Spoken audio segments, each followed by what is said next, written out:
Welcome to Death on Clare Island, Chapter 23B. The telephone yanked me out of my reverie. Is this Brenda Starr, the Irish Colleen?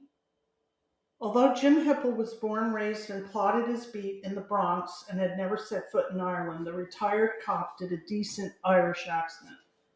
Go away, I said into the phone, remembering how Jim began calling me Brenda Starr when he learned my first name. I'm not in the mood for jokes at the moment. Well, you called, love, and I've got the information you wanted. It's now or never.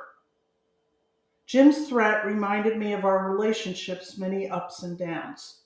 After leaving the force, he moved to Ridgewood and founded All Towns Investigations Incorporated. The police were inept as far as I was concerned, but in my business, an information broker sometimes needs to be friends with a cop or at least be able to access police information. A retired cop turned licensed private investigator was as close as I'd gotten to making nice with the establishment. Okay, what did you find out? I spoke to one of my many sources, Jim said. Then he paused. I was sure to wait for my compliments on his resourcefulness. When silence ensued, he continued with, and I got connected to a coroner in Dublin. I'm afraid, my dear, that the cops are following protocol. When a small amount of narcotics are found on a body, it's put down to low-level drug use. With the focus on terrorism and other larger crimes, something like this gets closed immediately. Not enough manpower. Same with the girl.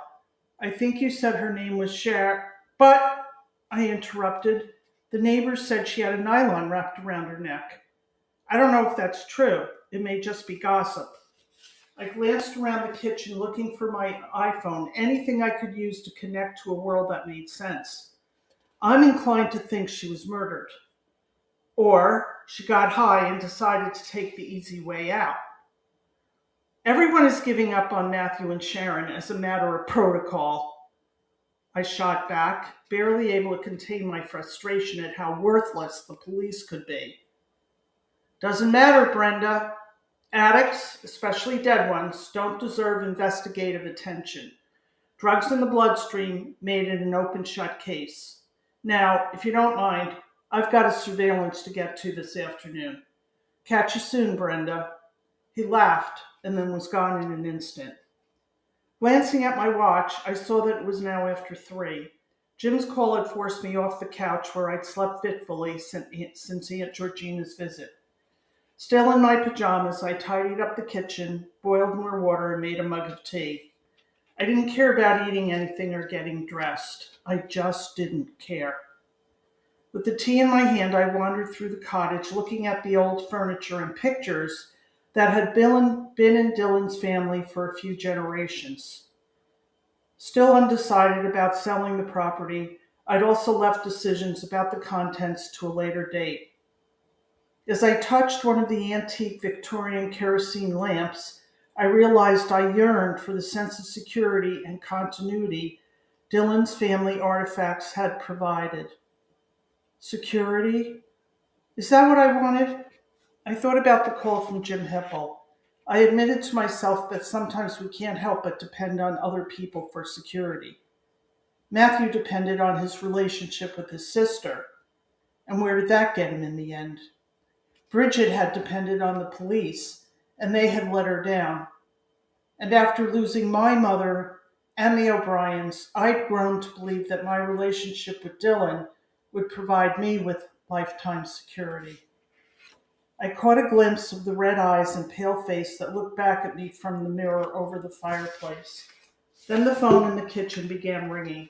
As I went to answer it, I remembered Aunt Georgina's advice and mentally agreed with her that I needed to reconnect with my inner strength. I'd expected the call to be from Bridget, but was surprised to hear Peter's voice instead.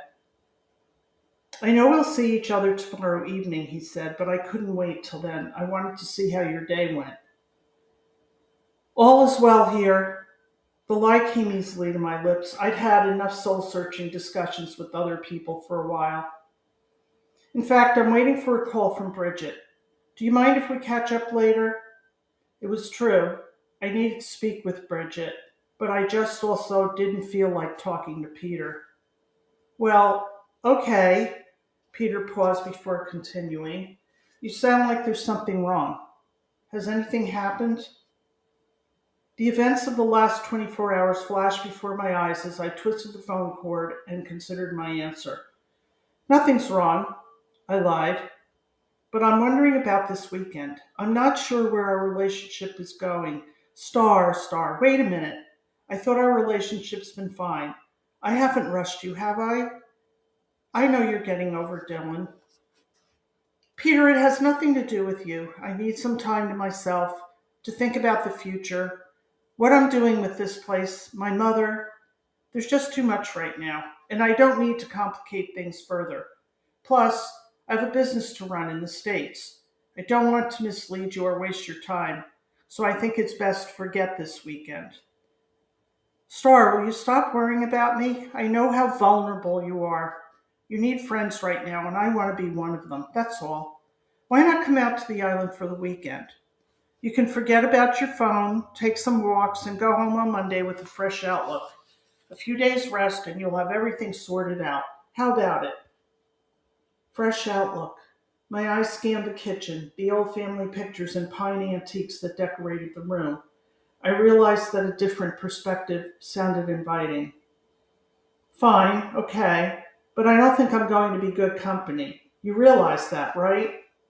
Peter laughed. Relax. I'll see you tomorrow. Almost immediately, the phone rang again. Star, this is Bridget Sumner. Sorry I haven't gotten back to you, but I've been in meetings all day. What's going on? Her clipped, efficient tone struck a stark contrast to the weariness I'd heard in her voice the last time we spoke. I'm sorry to tell you this, Bridget, but there's not much more I can do. I have a few feelers out about the painting, but otherwise I've hit a wall. And whatever my contact says about it, it's likely not going to make a difference. Sometimes we have to take what we know and make sense and peace out of it. I'm sorry. I toyed with the telephone cord again, noticing that it was beginning to lose its shape from all the tension.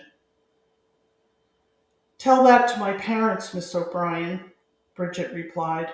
It breaks my heart to see them every day. I don't know how to give them closure. If only my brother would fit into the family business, he might still be alive. I'm sorry, Bridget. I really am. We wrapped up our call with more thank yous and pleasantries about my sojourn in Ireland. Afterward, I thought about one word she used in particular: closure. I knew all too well how Matthew's parents felt. Everyone who grieves searches for an end. I looked around the room and headed to bed. This was one day that I wouldn't mind ending.